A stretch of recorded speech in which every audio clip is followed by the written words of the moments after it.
Good afternoon, student. Class 9th, chapter number 1, story of village Palampur, video number 2nd। ਤੇ ਅਸੀਂ ਅੱਜ continue ਕਰਦੇ ਹਾਂ ਇਸ ਵੀਡੀਓ ਦੇ ਵਿੱਚ ਬੱਚੇ। ਲੈਟਸ ਡਿਸਕਸ ਇਹ ਚੈਪਟਰ ਦੀ ਵੀਡੀਓ ਨੰਬਰ 2nd ਤੇ ਆਈ ਹੋਪ ਤੁਹਾਨੂੰ ਵੀਡੀਓ ਨੰਬਰ ਜਿਹੜੀ 1 ਆ ਉਹ ਸਮਝ ਲੱਗੀ ਹੋਊਗੀ। The following table 1.1 show the land under cultivation in India in unit of million hectares. Plot this on the graph provided. What does the graph show? Discuss in the class। ਤੇ ਨੀਚੇ ਬੱਚੇ ਸਾਨੂੰ ਇੱਕ ਗ੍ਰਾਫ ਦਿੱਤਾ ਹੋਇਆ ਜਿਹਦੇ ਵਿੱਚ ਉਹਨਾਂ ਨੇ ਜਿਹੜਾ ਹੈਗਾ ਸ਼ੋਅ ਕੀਤਾ ਹੋਇਆ ਗ੍ਰਾਫ ਦੇ ਵਿੱਚ ਕਿ ਕਿੰਨੀ ਜਿਹੜੀ ਇੰਡੀਆ ਦੇ ਵਿੱਚ ਲੈਂਡ ਆ ਕਿਹੜੇ ਈਅਰ 'ਚ ਕਿੰਨੀ ਉਹਦੇ 'ਚ ਕਲਟੀਵੇਸ਼ਨ ਹੁੰਦੀ ਸੀਗੀ। ਹੁਣ ਤੁਹਾਡੇ ਸਾਹਮਣੇ ਇੱਕ ਗ੍ਰਾਫ ਆ ਗਿਆ ਜਿਹਦੇ ਵਿੱਚ 1950 ਦੇ ਵਿੱਚ 120 ਮਿਲੀਅਨ ਹੈਕਟੇਅਰ ਦੇ ਜਿਹੜੀ ਹੁੰਦੀ ਸੀਗੀ ਕਲਟੀਵੇਸ਼ਨ ਹੁੰਦੀ ਸੀ, ਪਰ ਈਅਰ ਬਾਈ ਈਅਰ ਜਿਹੜੀ ਹੈਗੀ ਆ ਇਹ ਇਨਕਰੀਜ਼ ਵੱਧਦੀ ਗਈ ਕਿਉਂਕਿ ਸਾਡੇ ਕੋਲ ਬਹੁਤ ਸਾਰੇ ਰਿਸੋਰਸ ਇਰੀਗੇਸ਼ਨ ਦੇ ਰਿਸੋਰਸ ਵੱਧਦੇ ਗਏ। ਇਸ ਕਰਕੇ ਜਿਹੜਾ ਹੈਗਾ ਕਲਟੀਵੇਸ਼ਨ ਵਿਟਡ ਏਰੀਆ ਹੈਗਾ ਉਹ ਵੀ ਵੱਧਦਾ ਗਿਆ। ਤਾਂ 2010 ਔਰ 11 ਤੱਕ ਇਹ 140 ਹੈਕਟੇਅਰ ਤੱਕ ਜਾ ਪਹੁੰਚਿਆ। ਤਾਂ ਤੁਸੀਂ ਦੇਖ ਸਕਦੇ ਹੋ ਨੀਚੇ ਇੱਕ ਟੇਬਲ ਦਿੱਤਾ ਹੋਇਆ ਕਿ ਕਿੰਨੀ ਜਿਹੜੀ ਗਰੋਥ ਹੋਈ ਆ 1950 ਤੋਂ ਲੈ ਕੇ 2010 ਤੱਕ। It is important to increase the area under irrigation why. ਤਾਂ ਕੀ ਜਿਹੜਾ ਹੈਗਾ ਜਿਹੜਾ ਏਰੀਆ ਹੈਗਾ ਇਰੀਗੇਸ਼ਨ ਦੇ ਅੰਡਰ ਮਤਲਬ ਕਿ ਇਹਨੂੰ ਪਾਣੀ ਲੱਗਣਾ ਚਾਹੀਦਾ, ਇਹ ਵਧਣਾ ਚਾਹੀਦਾ, ਇਨਕਰੀਜ਼ ਹੋਣਾ ਚਾਹੀਦਾ। ਜੇ ਵਧਣਾ ਚਾਹੀਦਾ ਤਾਂ ਕਿਉਂ? You have read about the crops grown in Palampur. ਤੁਸੀਂ ਜਿਹੜੀਆਂ ਪਾਲਮਪੁਰ ਦੇ ਵਿੱਚ ਕ੍ਰੋਪਸ ਗਰੋਨ ਕੀਤੀਆਂ ਜਾਂਦੀਆਂ ਉਹਦੇ ਬਾਰੇ ਪੜ੍ਹਿਆ ਹੈਗਾ। Fill the following table based on information on the crops grown in your region. Region ਹੁੰਦਾ ਏਰੀਆ।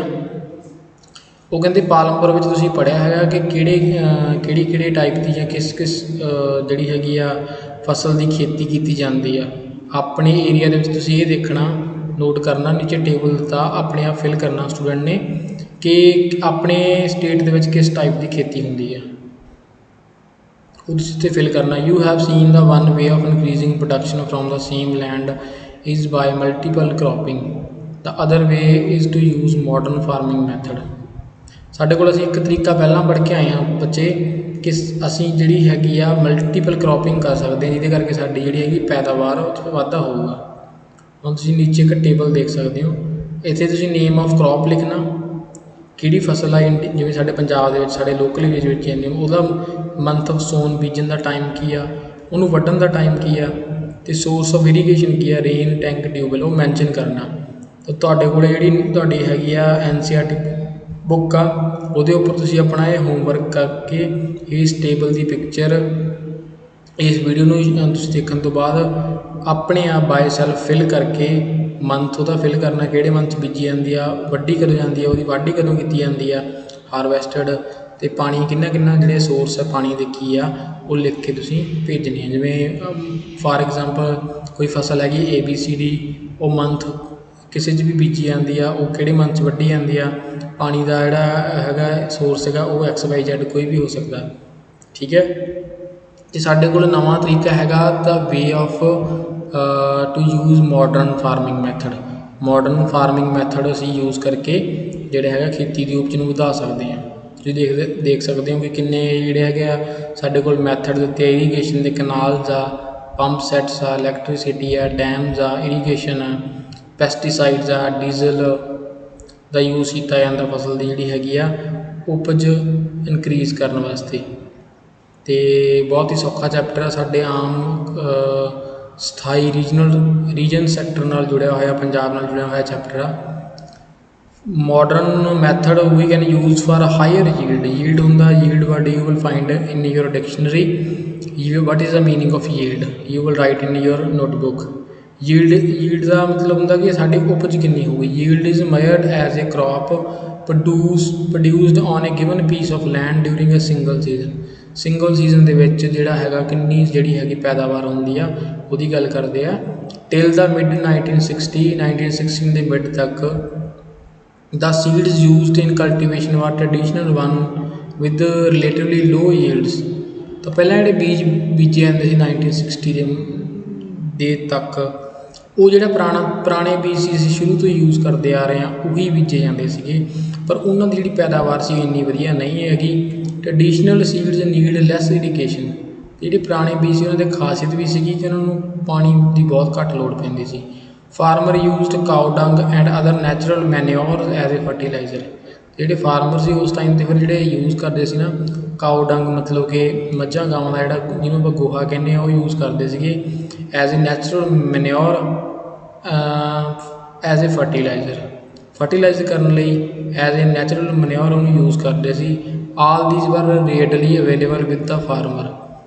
ਤਾਂ ਸਾਰੀਆਂ ਚੀਜ਼ਾਂ ਫਾਰਮਰ ਲਈ ਈਜ਼ੀ ਅਵੇਲੇਬਲ ਹੁੰਦੀਆਂ ਸੀ ਪਹਿਲਾਂ ਹੀ ਤਿਆਰ, ਮਤਲਬ ਕਿ who don't have to buy them. ਉਹਨੂੰ ਕਿਸੇ ਚੀਜ਼ ਨੂੰ ਖਰੀਦਣਾ ਨਹੀਂ ਪੈਂਦਾ ਸੀ ਕਿਉਂਕਿ ਸਾਡੇ ਸਰਾਊਂਡਿੰਗ ਪਸ਼ੂਆਂ ਦੀ ਗਿਣਤੀ ਜ਼ਿਆਦਾ ਹੁੰਦੀ ਸੀਗੀ, ਹਰ ਘਰ ਵਿੱਚ ਪਸ਼ੂ ਰੱਖੇ ਜਾਂਦੇ ਸੀਗੇ ਅਤੇ ਸਾਨੂੰ ਕਾਊ ਡੰਗ ਈਜ਼ਲੀ ਅਵੇਲੇਬਲ ਹੋ ਜਾਂਦਾ ਸੀਗਾ।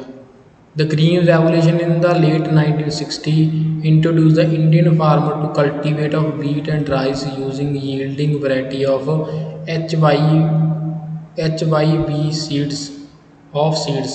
ਇੱਕ ਟਾਈਪ ਹੈ HYV ਸੀਡਸ।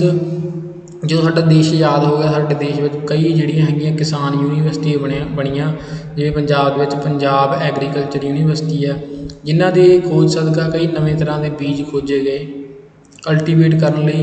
ਹੁਣ ਜਿਹੜੇ ਰਾਈਸ ਜਾਂ ਚੌਲ ਸੀਗੇ ਜਾਂ ਫਿਰ ਕਣਕ ਸੀਗੀ, ਉਹਨਾਂ ਨੂੰ ਨਵੇਂ ਬੀਜਾਂ ਨਾਲ ਬੀਜਿਆ ਜਾਂਦਾ ਸੀ ਜਿਹਨਾਂ ਨੂੰ HYV ਸੀਡਸ ਕਹਿੰਦੇ ਸੀ। ਇਹਨਾਂ ਦੀ ਖਾਸੀਅਤ ਕੀ ਸੀ ਬੀਜਾਂ ਦੀ? Compare to the traditional seeds, the HYV seeds promise to produce much greater amount of grain on a single plant। ਹੁਣ HYV ਸੀਡਸ ਦੀ ਖਾਸੀਅਤ ਇਹ ਸੀ ਬੱਚੇ ਕਿ ਪੁਰਾਣੇ ਬੀਜਾਂ ਦੇ ਮੁਕਾਬਲੇ ਜਿਹੜਾ ਹੈਗਾ ਇਹ ਜ਼ਿਆਦਾ ਜਿਹੜੀ ਹੈਗੀ ਆ ਫਸਲ ਪੈਦਾ ਕਰਦੇ ਸੀਗੇ HYV ਸੀਡਸ ਥੋੜ੍ਹੇ ਜਿਹੇ ਏਰੀਏ ਦੇ ਵਿੱਚੋਂ ਹੀ। As a result the same piece of land would now produce far larger quantity of food grains than was possible earlier. ਤਾਂ ਹੁਣ ਕੀ ਸੀਗਾ, ਥੋੜ੍ਹੇ ਜਿਹੇ ਏਰੀਏ ਦੇ ਵਿੱਚੋਂ ਹੀ ਬਹੁਤ ਸਾਰੀ ਜਿਹੜੀ ਫੂਡ ਗ੍ਰੇਨ ਸਾਨੂੰ ਪ੍ਰਾਪਤ ਹੋ ਜਾਂਦੀ ਸੀਗੀ by using HYV seeds. HYV seeds however needed plenty of water and also chemical fertiliser. ਅਤੇ ਇਹਨਾਂ ਨੂੰ ਫਿਰ ਜਿਹੜੇ HYV ਸੀਡ ਸੀਗੇ, ਇਹਨਾਂ ਨੂੰ ਪਾਣੀ ਬਹੁਤ ਜ਼ਿਆਦਾ ਚਾਹੀਦਾ ਸੀਗਾ ਅਤੇ ਇਹਨਾਂ ਨੂੰ ਫਿਰ ਬਿਮਾਰੀ ਵੀ ਬਹੁਤ ਜ਼ਿਆਦਾ ਛੇਤੀ ਪੈਂਦੀ ਸੀ, ਇਸ ਕਰਕੇ ਇਹਨਾਂ ਨੂੰ ਕੈਮੀਕਲ ਫਰਟੀਲਾਈਜ਼ਰ ਦੀ ਲੋੜ ਪੈਂਦੀ ਸੀ। ਔਰ ਇਹਨਾਂ ਨੂੰ ਗਰੋਨ ਕਰਨ ਵਾਸਤੇ ਜ਼ਿਆਦਾ ਮਾਤਰਾ ਵਿੱਚ ਨਿਊਟ੍ਰੀਐਂਟਸ ਦੀ ਲੋੜ ਸੀ, ਜਿਹਦੇ ਕਰਕੇ ਸਾਨੂੰ ਆਰਟੀਫਿਸ਼ੀਅਲ ਪੈਸਟੀਸਾਈਡਸ ਵਗੈਰਾ ਯੂਜ਼ ਕਰਨੇ ਪੈਂਦੇ ਸੀਗੇ ਐਂਡ ਫਰਟੀਲਾਈਜ਼ਰ ਯੂਜ਼ ਕਰਨੇ ਪੈਂਦੇ ਸੀ। ਮਾਡਰਨ ਫਾਰਮਿੰਗ ਮੈਥਡ ਦੇ ਵਿੱਚ HYV seeds and chemical fertiliser ਦੀ ਵਰਤੋਂ ਹੁੰਦੀ ਆ। ਇਹ ਤੁਸੀਂ ਯਾਦ ਰੱਖਣਾ, ਐਗਜ਼ਾਮ ਦੇ ਵਿੱਚ ਪੁੱਛਿਆ ਜਾ ਸਕਦਾ ਤੁਹਾਨੂੰ। ਨੈਕਸਟ ਹੈਗਾ ਸਾਡੇ ਕੋਲੇ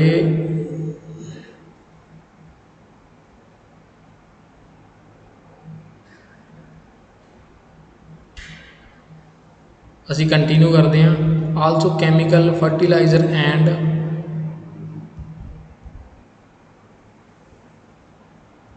and pesticides to produce best result. ਤਾਂ ਹੁਣ ਪੈਸਟੀਸਾਈਡ ਵੀ ਯੂਜ਼ ਹੋਣ ਲੱਗੇ ਜ਼ਿਆਦਾ ਵਧੀਆ ਰਿਜ਼ਲਟ ਲੈਣ ਲਈ ਫਸਲ ਦਾ, ਤਾਂ ਕਿ ਫਸਲ ਨੂੰ ਕੋਈ ਬਿਮਾਰੀ ਨਾ ਪਵੇ। ਹਾਇਰ ਯੀਲਡ ਵਰ possible only from A combination of HYV seeds. ਅਤੇ ਜ਼ਿਆਦਾਤਰ ਜਿਹੜੇ ਹਾਇਰ ਯੀਲਡ ਸੀਗੇ ਉਹ ਪੋਸੀਬਲ ਸੀਗੇ combination of HYV seeds. HYV seeds ਦੇ ਕੰਬੀਨੇਸ਼ਨ ਤੋਂ ਹੀ ਪੈਦਾ ਕੀਤੇ ਜਾਂਦੇ ਸੀ। ਹਾਇਰ ਯੀਲਡ ਵਰ possible only from A combination of HYV seeds. Irrigation, chemical fertiliser and pesticides. ਤਾਂ ਸਾਨੂੰ ਸਾਰੀਆਂ ਚੀਜ਼ਾਂ ਦੀ ਲੋੜ ਪੈਂਦੀ ਸੀ, ਇਹਨਾਂ ਦਾ ਕੰਬੀਨੇਸ਼ਨ ਯੂਜ਼ ਕਰਨਾ ਪੈਂਦਾ ਸੀ। HYV ਸੀਡਸ ਬੀਜਣੇ ਪੈਂਦੇ ਸੀਗੇ, ਉਹਨਾਂ ਨੂੰ ਜ਼ਿਆਦਾ ਇਰੀਗੇਸ਼ਨ ਕਰਨੀ ਪੈਂਦੀ ਸੀਗੀ, ਕੈਮੀਕਲ ਫਰਟੀਲਾਈਜ਼ਰ ਯੂਜ਼ ਕੀਤੇ ਜਾਂਦੇ ਸੀਗੇ ਇਹਨਾਂ ਨੂੰ ਪੈਦਾ ਕਰਨ ਲਈ, ਅਤੇ ਪੈਸਟੀਸਾਈਡਸ ਉਹਨਾਂ ਨੂੰ ਬਚਾਉਣ ਲਈ ਯੂਜ਼ ਕੀਤੇ ਜਾਂਦੇ ਸੀਗੇ। Farmer of Punjab, Haryana and western Uttar Pradesh were the first try out to modern farming method in India. Punjab, Haryana ਅਤੇ ਜਿਹੜੇ ਉੱਤਰ ਪ੍ਰਦੇਸ਼ ਦੇ ਜਿਹੜੇ ਫਾਰਮਰ ਆ, ਉਹਨਾਂ ਨੇ ਸਭ ਤੋਂ ਪਹਿਲਾਂ ਦੇਸ਼ ਦੇ ਵਿੱਚ HYV ਸੀਡਸ ਯੂਜ਼ ਕੀਤੇ। ਨਵੀਂ ਟੈਕਨੀਕ ਦੀ ਜਿਹੜੀ ਇਹਨਾਂ ਨੇ ਨਵੇਂ ਫਾਰਮਿੰਗ ਮੈਥਡ ਯੂਜ਼ ਕੀਤੇ। The farmer in this region set up tubewell for irrigation and made use of HYV seeds, chemical fertiliser and pesticides in farming. ਜਿਹੜੇ ਹੁਣ ਇਹਨਾਂ ਸਟੇਟਾਂ ਦੇ ਫਾਰਮਰ ਸੀ ਨਾ, ਉਹਨਾਂ ਨੇ ਟਿਊਬਵੈਲ ਆਪਣੇ ਖੇਤਾਂ 'ਚ ਆਪਣੇ ਪਰਸਨਲ ਟਿਊਬਵੈਲ ਲਗਵਾ ਲਏ। HYV ਸੀਡਸ ਵੀ ਜਿਹੜੇ ਹੈਗੇ ਯੂਜ਼ ਕੀਤੇ, ਬੀਜ ਜਿਹੜੇ ਸੀਗੇ ਯੂਜ਼ ਕੀਤੇ, ਕੈਮੀਕਲ ਫਰਟੀਲਾਈਜ਼ਰ ਦੀ ਵਰਤੋਂ ਕੀਤੀ, ਪੈਸਟੀਸਾਈਡ ਦੀ ਵਰਤੋਂ ਕੀਤੀ, ਅਤੇ ਬਹੁਤ ਸਾਰੀ ਜਿਹੜੀ ਫਾਰਮਿੰਗ ਉਹਨਾਂ ਨੇ ਬਹੁਤ ਸਾਰਾ ਜਿਹੜੀ ਪ੍ਰੋਡਕਸ਼ਨ ਪੈਦਾ ਕੀਤੀ। Some of them bought farm machinery like tractor, ਕਈਆਂ ਨੇ ਹੁਣ ਟਰੈਕਟਰ ਖਰੀਦ ਲਏ ਸੀ ਮਸ਼ੀਨਰੀ ਦੇ ਤੌਰ 'ਤੇ। ਥ੍ਰੈਸ਼ਰਸ ਖਰੀਦ ਲਏ ਸੀਗੇ which made ploughing and harvesting faster, ਜਿਹੜਾ ਹੈਗਾ ਕਿ ਬਿਜਾਈ ਨੂੰ ਅਤੇ ਵਾਢੀ ਨੂੰ ਬਹੁਤ ਜ਼ਿਆਦਾ ਤੇਜ਼ ਕਰ ਦਿੰਦੇ ਆ। they were rewarded with high yield of wheat, ਅਤੇ ਇਹਨਾਂ ਨੂੰ ਫਿਰ ਰਿਵਾਰਡ ਦਿੱਤਾ ਗਿਆ ਕਿ ਇਹ ਹਾਈ ਯੀਲਡ ਪੈਦਾ ਕਰਦੇ ਆ, ਜ਼ਿਆਦਾ ਉਪਜ ਪੈਦਾ ਕਰਦੇ ਆ, ਜ਼ਿਆਦਾ ਪੈਦਾਵਾਰ ਹੁੰਦੀ ਆ। ਹਾਈ ਯੀਲਡ ਮਤਲਬ ਜ਼ਿਆਦਾ ਪੈਦਾਵਾਰ। In Palampur the yield of wheat grown from the traditional varieties was 1300 kg, ਅਤੇ ਪਾਲਮਪੁਰ ਦੇ ਵਿੱਚ ਜਿਹੜੀ ਹੈਗੀ ਆ ਉਪਜ ਪੈਦਾ ਹੁੰਦੀ ਸੀ ਸਿਰਫ ਉਹ ਟਰਡੀਸ਼ਨਲ ਵਰਾਇਟੀ ਦੀ ਸੀ, ਜਿਹੜੀ ਸਿਰਫ 1300 kg ਮਤਲਬ 1300 ਕਿਲੋਗ੍ਰਾਮ ਹੀ ਹੁੰਦੀ ਸੀ ਪਰ ਹੈਕਟੇਅਰ 'ਚੋਂ। with the HYV seeds the yield went up to 3200 kilogram ਪਰ ਹੈਕਟੇਅਰ। ਪਰ ਜਦੋਂ ਉਹਨਾਂ ਨੇ HYV ਸੀਡਸ ਯੂਜ਼ ਕੀਤੇ ਨਾ ਬੱਚੇ ਤਾਂ 3200 ਕਿਲੋਗ੍ਰਾਮ ਪਰ ਹੈਕਟੇਅਰ ਜਿਹੜੀ ਹੈਗੀ ਪੈਦਾਵਾਰ ਹੋਈ ਵਿਲੇਜ ਪਾਲਮਪੁਰ ਦੇ ਵਿੱਚ। There was A large increase in the production of wheat, ਇਹ ਇੱਕ ਬਹੁਤ ਵੱਡੀ ਜਿਹੜੀ ਮਾਤਰਾ ਵਿੱਚ ਜਿਹੜਾ ਪ੍ਰੋਡਕਸ਼ਨ ਹੋਈ ਸੀਗੀ ਵੀਟ ਮਤਲਬ ਕਣਕ ਦੀ। Farmer now had greater amount of surplus wheat to sell in the market. ਹੁਣ ਫਾਰਮਰ ਇਹ ਹੋ ਗਏ ਸੀਗੇ ਕਿ ਉਹਨਾਂ ਕੋਲ ਇੰਨੀ ਜ਼ਿਆਦਾ ਕਣਕ ਹੋ ਗਈ ਸੀਗੀ ਕਿ ਆਪਣੇ ਲੋੜ ਤੋਂ ਵੱਧ ਉਹ ਸਰਪਲਸ ਜਿਹੜੀ ਵਾਧੂ ਜਿਹੜੀ ਸੀਗੀ ਵੀਟ ਸੀਗੀ ਉਹ ਮਾਰਕੀਟ ਦੇ ਵਿੱਚ ਵੇਚ ਸਕਦੇ ਸੀਗੇ। ਤਾਂ ਨੈਕਸਟ ਸਾਡੇ ਕੋਲ ਪੜ੍ਹਦੇ ਹਾਂ ਆਪਾਂ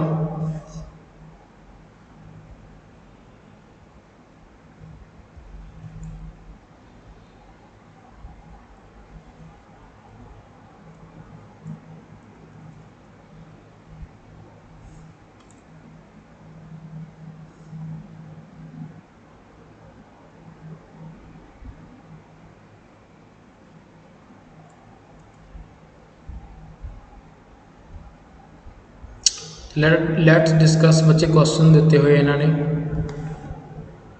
ਤੁਸੀਂ ਇਹਨਾਂ ਨੂੰ ਦੇਖ ਸਕਦੇ ਹੋ।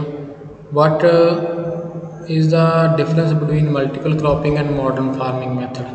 ਮਾਡਰਨ ਫਾਰਮਿੰਗ ਮੈਥਡ ਅਤੇ ਮਲਟੀਪਲ ਕ੍ਰੋਪਿੰਗ ਦੇ ਵਿੱਚ ਕੀ ਆਨਸਰ ਹੈ? ਕੁਐਸਚਨ ਆਲਰੇਡੀ ਦਿੱਤੇ ਹੋਏ ਆ ਬੱਚੇ, ਤੁਸੀਂ ਹੁਣ ਸਮਝ ਸਕਦੇ ਹੋ, ਇਹਨਾਂ ਦਾ ਆਨਸਰ ਦੇ ਸਕਦੇ ਹੋ। ਦਾ following table show the production of wheat and ਪਲਸਸ in India after green revolution in unit of million tons. Plot this on a graph. Was the green revolution equally successful for both crops? Third question ਹੈਗਾ, second question ਹੈਗਾ ਕਹਿੰਦੇ green revolution ਤੋਂ ਬਾਅਦ ਕਣਕ ਦੀ ਅਤੇ ਪਲਸਸ ਦਾਲਾਂ ਦੀ ਖੇਤੀ ਦੇ ਵਿੱਚ ਬਹੁਤ ਵਾਧਾ ਹੋਇਆ, ਮਿਲੀਅਨ ਹੈਕਟੇਅਰ ਦੇ ਵਿੱਚ ਵਾਧਾ ਹੋਇਆ। ਨੀਚੇ ਇੱਕ ਦਿੱਤਾ ਹੋਇਆ ਗ੍ਰਾਫ ਤੁਸੀਂ ਦੇਖ ਸਕਦੇ ਹੋ table. What is the working capital required by the farmer using modern farming. ਤਾਂ ਕਿੰਨੀ ਕੁ ਕੈਪੀਟਲ ਦੀ ਲੋੜ ਹੈ ਇੱਕ ਫਾਰਮਰ ਨੂੰ ਮਾਡਰਨ ਫਾਰਮਿੰਗ ਕਰਨ ਲਈ? ਅਤੇ ਨੀਚੇ ਇੱਕ ਟੇਬਲ ਦਿੱਤਾ ਹੋਇਆ ਤੁਸੀਂ ਦੇਖ ਸਕਦੇ ਹੋ ਬੱਚੇ। ਸਾਡੇ ਕੋਲ ਪ੍ਰੋਡਕਸ਼ਨ ਆਫ ਪਲਸਸ ਦੱਸੀ ਗਈ ਹੈ ਅਤੇ ਪ੍ਰੋਡਕਸ਼ਨ ਆਫ ਵੀਟ ਦੱਸੀ ਗਈ ਆ ਈਅਰ ਦੇ ਹਿਸਾਬ ਨਾਲ 1965 ਤੋਂ ਲੈ ਕੇ 66 ਤੱਕ ਜਿਹੜੀ ਹੈਗੀ ਆ ਮਿਲੀਅਨ ਦੇ ਵਿੱਚ 10 ਮਿਲੀਅਨ ਵੀਟ ਅਤੇ ਪਲਸਸ ਦੋਨਾਂ ਦੀ ਪੈਦਾਵਾਰ ਹੋਈ ਆ। ਅਤੇ ਨੈਕਸਟ ਆਪਾਂ ਦੇਖਦੇ ਹਾਂ 1971 ਅਤੇ 71 ਦੇ ਵਿੱਚ ਜਿਹੜੀ ਹੈਗੀ ਆ ਉਸ ਤੋਂ ਇਨਕਰੀਜ਼ ਹੋ ਗਈ ਆ ਅਤੇ ਹਰ ਈਅਰ ਇਹ ਇਨਕਰੀਜ਼ ਹੁੰਦੀ ਗਈ ਆ ਔਰ 2012 ਅਤੇ 13 ਤੱਕ ਇਹ ਜਿਹੜੀ ਕਣਕ ਆ ਉਹਦੀ ਪੈਦਾਵਾਰ 92 ਹੋ ਗਈ ਐਂਡ ਜਿਹੜੀ ਮਿਲੀਅਨ ਟਨਸ ਹੋ ਗਈ ਅਤੇ ਜਿਹੜੀ ਹੈਗੀ ਆ ਦਾਲਾਂ ਸਾਡੀਆਂ ਉਹ 18 ਮਿਲੀਅਨ ਟਨ ਹੀ ਪੈਦਾ ਹੋਈਆਂ। ਤਾਂ ਸੋਰਸ ਸਾਡੇ ਕੋਲ ਦਿੱਤਾ ਹੋਇਆ ਵੀ ਇਹ ਜਿਹੜਾ ਡਾਟਾ ਕਿੱਥੋਂ ਲਿਆ ਗਿਆ ਹੈ। Director of economic and statics department of agriculture and cooperative. ਜਿਹੜੀ ਤੁਹਾਨੂੰ ਚੀਜ਼ ਸ਼ੋ ਕੀਤੀ ਗਈ ਹੈ ਨਾ ਬੱਚੇ, ਇਹਨਾਂ ਦੇ ਜ਼ਰੀਏ ਸਾਨੂੰ ਪ੍ਰਾਪਤ ਹੋਈ ਹੈ। Department of agriculture and cooperative 2010-11 the data ਹੈਗਾ। 2013 pocket book on agriculture statics the book ਆ, ਉਹਦੇ ਵਿੱਚੋਂ ਸਾਨੂੰ ਡਾਟਾ ਪ੍ਰਾਪਤ ਹੋਇਆ। ਤਾਂ ਨੈਕਸਟ ਪੜ੍ਹਦੇ ਹਾਂ ਆਪਾਂ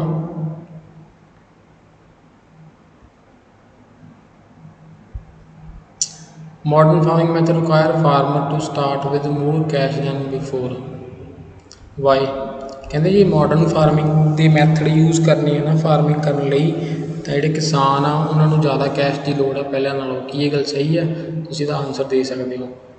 ਇਹਦਾ ਆਨਸਰ ਯੈਸ ਆ, ਕਿਉਂਕਿ ਬਹੁਤ ਸਾਰੀ ਮਸ਼ੀਨਰੀ ਨਵੀਂ ਟਾਈਪ ਦੇ ਟਰੈਕਟਰਸ, ਪੈਸਟੀਸਾਈਡਸ, ਫਰਟੀਲਾਈਜ਼ਰ ਸਾਨੂੰ ਲੋੜ ਪੈਂਦੀ ਆ ਔਰ ਉਹਦੇ ਲਈ ਸਾਨੂੰ ਪੈਸੇ ਦੀ ਲੋੜ ਜ਼ਰੂਰ ਪੈਂਦੀ ਆ। ਤਾਂ ਨੀਚੇ ਆਪਾਂ ਸੁਜੈਸਟਡ ਐਕਟੀਵਿਟੀਜ਼ ਤੁਸੀਂ ਸਟੂਡੈਂਟ ਖੁਦ ਦੇਖ ਸਕਦੇ ਹੋ।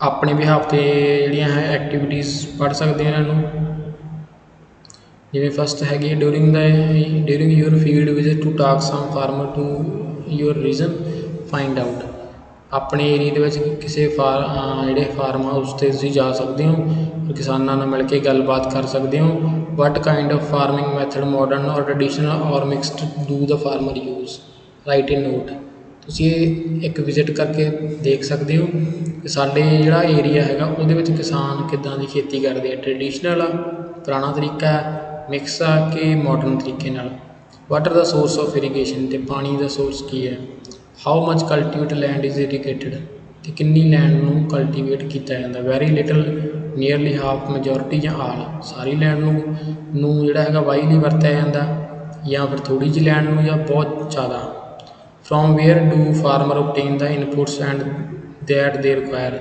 तो हम फार्मर है जो कितों प्राप्त कर सकते जो असली बीज होंगे इनपुट के तौर पर उन्होंने कितों जोड़े है लै सकते हैं तो नैक्सट पढ़ते हैं विल द लैंड सस्टेन कि लैंड में सस्टेन रखा जा सकता मतलब कहने का मतलब की है sustain word you will find sustain means you मतलब उसनों तो लगातार जी है खेती की जा सकती है कंटीन्यूसली तो पढ़ते हैं आप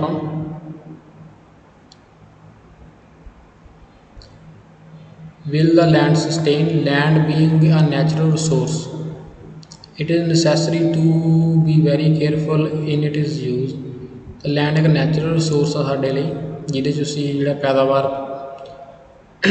प्राप्त करते हैं तो सानूं दी साਂਭ संभाल भी जरूरी करनी चाहिए साइंटिफिक रिपोर्ट इंडिकेट करती है indicate you will find a word the modern farming method have over use the natural resource base जी मॉडर्न फार्मिंग आ उन्हें साढ़े नैचुरल रिसोर्स आ उन्होंने बहुत ज़्यादा यूज़ कर लिया ओवर यूज कर लिया लोड़ तो ज़्यादा मतलब असीं वरतों कर लिया in many areas green revolution associated with the loss of soil fertility due to increase use of chemical fertiliser करन ग्रीन रेवोल्यूशन जो आई है ना तो वो की होया ज़्यादा खेती करते रहे उन्होंने उपज वधाउण लई असीं कैमिकल फर्टिलाइजर यूज़ करते रहे उहदे नाल शायद साडी उपज तो वध गई होगी पर जी सॉइल आ उहदी जिहड़ी उपजाऊ शक्ति आ घट हो गई fertility you will find a word in your dictionary also continue use of ground water for tubewell irrigation has reduce तो तुसीं देखिया होना कि अज तो तुसीं अपने पुराने बजुर्गों को सुनोगे कि उदों पहला अज तो 30-40 साल पहला की गल है कि पानी बहुत ही उपर मिल जाता सीगा पर जिमें जिमें असीं जिहड़ा पानी ग्राउंड वाटर यूज़ करते रहे ट्यूबवैल के जरिए पानी धरती चों कढ़ते रहे उहदे नाल की है ग्राउंड वाटर का जिहड़ा लैवल आ बहुत डूंगा चला गया साडे कोले इस आने वाले टाइम से पानी की ग्राउंड वाटर की किल्लत हो जाऊ पीने लई भी environmental resource like soil fertility and ground water are build up over many years जिहड़ी ये चीज़ां हैगियां एनवायरमेंटल रिसोर्स जिमें कि मिट्टी की उपजाऊ शक्ति आ जां साडी ग्राउंड वाटर आ उहनूं बनाउण लई बहुत साल लग जाते हैं once destroy it is very difficult to restore them तो जे एक बारी खत्म हो गए फिर इन्होंने दोबारा लियाउण लई बहुत समा लग जाएगा एंड बहुत डिफिकल्ट काम है we must take care the environment सानूं एनवायरमेंट की टेक करनी चाहिए है to ensure future development of agriculture ताकि असीं फ्यूचर दे विच एग्रीकल्चर की डिवेलपमेंट नूं कर सकीए बरकरार रख सकीए कुछ एक्टिविटीज़ दी हैं student you will do by yourself quote from newspaper में आगे write letter the agriculture minister to your own word telling him how to use a chemical fertiliser can be harmful तुसीं अपने minister नूं लिख सकते हैं कि chemical fertiliser का की हार्मफुल एक एप्लीकेशन लिख सकते हो On chemical fertilizer provide minerals which dissolve in water and are immediately available to plants, but these may not be retained in the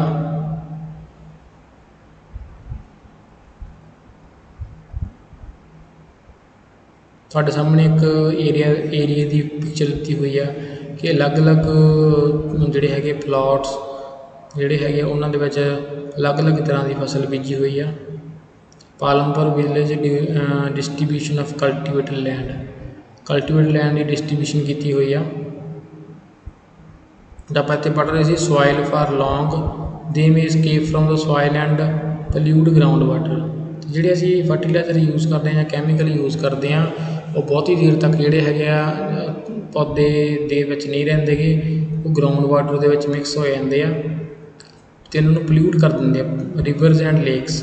chemically fertilizer can also kill bacteria and other micro organism in the soil. ਅਤੇ ਜਿਹੜੇ chemical fertiliser ਆ ਉਹ bacteria ਅਤੇ ਦੂਸਰੇ ਮਾਈਕਰੋਨਿਜ਼ਮ ਨੂੰ ਵੀ ਖਤਮ ਕਰ ਦਿੰਦੇ ਆ। This means some time after their use a soil we less fertile than even before. ਅਤੇ ਸੋਇਲ ਜਿਹੜੀ ਇਹਦੇ ਨਾਲੋਂ ਕੀ ਹੋ ਜਾਂਦੀ ਆ, ਉਹਦੀ ਫਰਟੀਲਿਟੀ ਜਿਹੜੀ ਹੈਗੀ ਚਲੀ ਜਾਂਦੀ ਹੈ। The consumption of chemical fertilizer in Punjab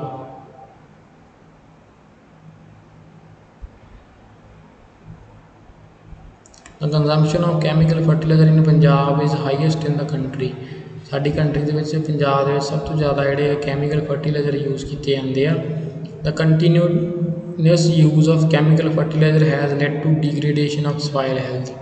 ਜਿਹੜੀ ਸਾਡੀ ਮਿੱਟੀ ਆ ਉਹਦੀ ਡੀਗਰੇਡੇਸ਼ਨ ਕਰ ਦਿੰਦੀ ਹੈ, ਜੋ ਮੁੜ ਕੇ ਦੁਬਾਰਾ ਫਸਲ ਹੋਣੋਂ ਬੰਦ ਹੋ ਜਾਂਦੀ ਆ, ਬੈਰਨ ਹੋ ਜਾਂਦੀ ਹੈ, ਜ਼ਮੀਨ ਬੰਜਰ ਹੋ ਜਾਂਦੀ ਆ। Punjab farmer are now forced to use more and more chemical fertiliser and other input to achieve same production level. ਅਤੇ ਫਿਰ ਕੀ ਹੈ, ਜਿਹੜੇ ਸਾਡੇ ਪੰਜਾਬ ਦੇ ਕਿਸਾਨ ਆ ਉਹ ਵੱਧ ਤੋਂ ਵੱਧ ਕੈਮੀਕਲ ਫਰਟੀਲਾਈਜ਼ਰ ਯੂਜ਼ ਕਰਦੇ ਆ ਕਿ ਸਾਡੀ ਜਿਹੜੀ ਪ੍ਰੋਡਕਟੀਵਿਟੀ ਹਮੇਸ਼ਾ ਉਨੀ ਰਵੇ। This means cost of cultivation is rising very fast.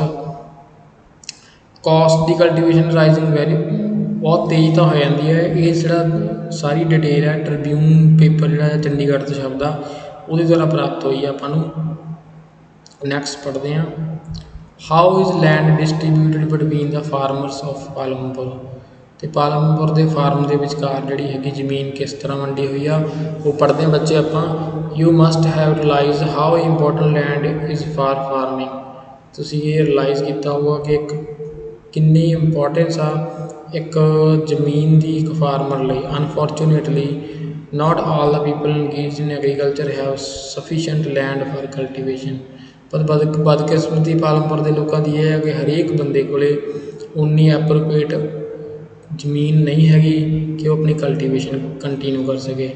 In Palampur about 1/3 of the 450 families are landless. ਅਤੇ 450 ਫੈਮਲੀਆਂ ਦੇ ਵਿੱਚੋਂ ਜਿਹੜੀਆਂ ਹੈਗੀਆਂ 1/3 33% ਜਿਹੜੇ ਹੈਗੇ 33% ਪੀਪਲ ਆ ਉਹਨਾਂ ਕੋਲ ਲੈਂਡਲੈਸ ਆ, ਉਹਨਾਂ ਕੋਲ ਕੋਈ ਵੀ ਜ਼ਮੀਨ ਨਹੀਂ। 150 ਫੈਮਲੀਜ਼ ਮੋਸਟ ਆਫ ਦੈਮ ਦਲਿਤਸ। ਅਤੇ ਉਹਨਾਂ ਵਿੱਚੋਂ 150 ਫੈਮਲੀਜ਼ ਜਿਹੜੀਆਂ ਹੈਗੀਆਂ ਬਹੁਤ ਲੋਅਰ ਕਾਸਟ ਨਾਲ ਬਿਲੋਂਗ ਕਰਦੀਆਂ, ਦਲਿਤਸ ਆ, have no land for cultivation. ਉਹਨਾਂ ਕੋਲ ਕੋਈ ਵੀ ਲੈਂਡ ਨਹੀਂ ਹੈ। Of the remaining families who on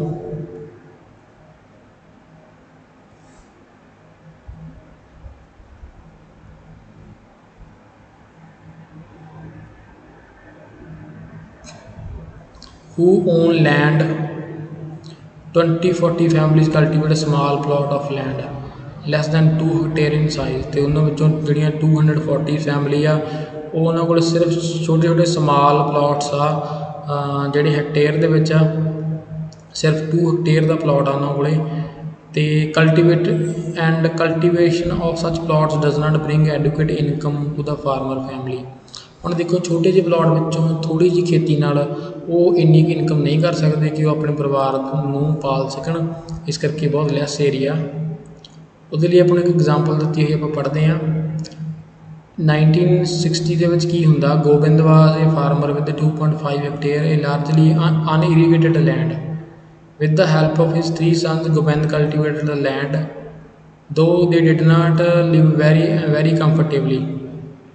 The family managed to feed itself with a little bit of extra income from one buffalo that his family possessed.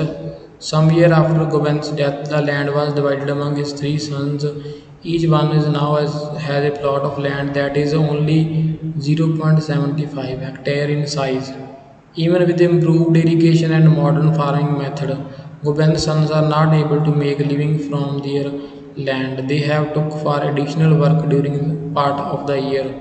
ਫਿਰ ਦੇਖੋ ਇੱਥੇ ਨਾ 1960 ਦੀ ਗੋਬਿੰਦ ਦੀ ਐਗਜ਼ਾਮਪਲ ਦਿੱਤੀ ਆ, ਉਹਦੇ ਕੋਲ ਸਿਰਫ 2.25 ਹੈਕਟੇਅਰ ਜ਼ਮੀਨ ਸੀਗੀ ਅਤੇ ਉਹ ਮਾਡਰਨ ਫਾਰਮਿੰਗ ਦੇ ਤਰੀਕੇ ਵੀ ਯੂਜ਼ ਕਰਦੇ ਸੀਗੇ, ਪਰ ਜ਼ਮੀਨ ਬਹੁਤ ਥੋੜ੍ਹੀ ਸੀਗੀ। ਉਹਦੀ ਡੈਥ ਹੋ ਜਾਂਦੀ ਆ, ਮਤਲਬ ਕਿ ਗੋਬਿੰਦ ਜਿਹੜਾ ਹੈਗਾ ਉਹ ਕਾਲ ਚਲਾਣਾ ਕਰ ਜਾਂਦਾ ਹੈ ਐਂਡ ਉਹਦੀ ਜ਼ਮੀਨ ਅੱਗੇ ਉਹਦੇ 3 ਲੜਕਿਆਂ ਦੇ ਵਿੱਚ ਵੰਡੀ ਜਾਂਦੀ ਹੈ, ਜਿਨ੍ਹਾਂ ਨੂੰ ਬਹੁਤ ਥੋੜ੍ਹੀ ਜ਼ਮੀਨ ਆਉਂਦੀ ਆ। ਐਂਡ ਫਿਰ ਉਹ ਤੋਂ ਇਨਕਮ ਨਹੀਂ ਕਰ ਪਾਉਂਦੇਗੇ। ਉਹਨਾਂ ਨੇ ਆਪਣੇ ਘਰੇ ਪਸ਼ੂ ਵੀ ਪਾਲੇ ਹੁੰਦੇ ਆ, ਉਹਨਾਂ ਤੋਂ ਵੀ ਇਨਕਮ ਇੰਨੀ ਜ਼ਿਆਦਾ ਨਹੀਂ ਹੁੰਦੀ। ਫਿਰ ਉਹਨਾਂ ਨੂੰ ਹੋਰ ਕਈ ਕੰਮ ਕਰਨੇ ਪੈਂਦੇ ਆ ਸਾਲ ਦੇ ਦੌਰਾਨ, ਤਾਂ ਕਿ ਉਹ ਆਪਣੇ ਅੱਗੇ ਪਰਿਵਾਰ ਨੂੰ ਪਾਲ ਸਕਣ। You can see the large number of small plots scattered around the village in the picture। ਤੁਸੀਂ ਕਹਿੰਦੇ ਪਿਕਚਰ ਦੇ ਵਿੱਚ ਦੇਖ ਸਕਦੇ ਹੋ ਕਿੰਨੇ ਜਿਹੜੇ ਹੈਗੇ ਆ ਸਮਾਲ ਪਲਾਟਸ ਦੇ ਵਿੱਚ ਜਿਹੜੀ ਸਾਡੀ ਜ਼ਮੀਨ ਵੰਡੀ ਹੋਈ ਹੈ। these are cultivated by small farmer, ਅਤੇ ਇਹ ਕਲਟੀਵੇਟ ਕੀਤੀ ਜਾਂਦੀ ਹੈ ਛੋਟੇ ਕਿਸਾਨਾਂ ਦੁਆਰਾ। on the other hand, more than half of the area of the village is covered by plots that are quite large in the size। ਤੇ ਤੁਸੀਂ ਦੇਖੋਗੇ ਕਈ ਜਿਹੜੇ ਇਹ ਜ਼ਮੀਨ ਦੇ ਹਿੱਸੇ ਪਿੰਡ ਦੇ ਵਿੱਚ ਬਹੁਤ ਜ਼ਿਆਦਾ ਵੱਡੇ ਆ, ਬਹੁਤ ਵੱਡੀ ਜ਼ਮੀਨ ਦਾ ਹਿੱਸਾ ਇੱਕ ਵਿਅਕਤੀ ਕੋਲੇ ਆ। In Palampur there are 60 families of medium and large farmer who cultivate more than 2 hectare of land. 60 family ਇੱਦਾਂ ਦੀਆਂ ਜਿਨ੍ਹਾਂ ਕੋਲ ਬਹੁਤ ਜ਼ਿਆਦਾ ਜ਼ਮੀਨ ਆ ਅਤੇ 2 ਹੈਕਟੇਅਰ ਤੋਂ ਵੱਧ ਜ਼ਮੀਨ ਉੱਪਰ ਉਹ ਖੇਤੀ ਕਰਦੇ ਹਨ। A few of the large farmer have land extending over 10 hectare or more. ਅਤੇ ਕੁਛ ਕਿਸਾਨ ਇੰਨੇ ਇਹੋ ਜਿਹੇ ਹੈਗੇ ਆ 10 ਕੁ ਫੈਮਲੀਆਂ। A few of the large farmer have land extending over 10 hectares, 10 hectare ਤੋਂ ਵੀ ਵੱਧ ਉਹਨਾਂ ਕੋਲ ਜ਼ਮੀਨ ਹੈਗੀ ਆ। ਕੁਛ ਕੁ ਕਿਸਾਨ ਇੱਦਾਂ ਦੇ ਵੀ ਉਸ ਜਿਹੜਾ ਵਿਲੇਜ ਆ ਪਾਲਮਪੁਰ ਦੇ ਵਿੱਚ ਹੈਗੇ ਆ।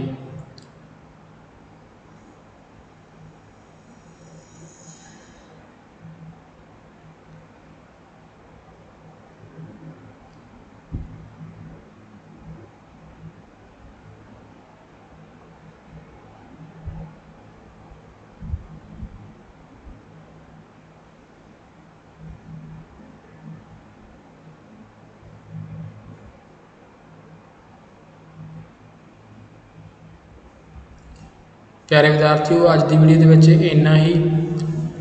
ਨੈਕਸਟ ਚੈਪਟਰ ਆਪਾਂ ਡਿਸਕਸ ਕਰਦੇ ਹਾਂ, ਰੀਡ ਕਰਦੇ ਹਾਂ ਵੀਡੀਓ ਨੰਬਰ 3 ਦੇ ਵਿੱਚ।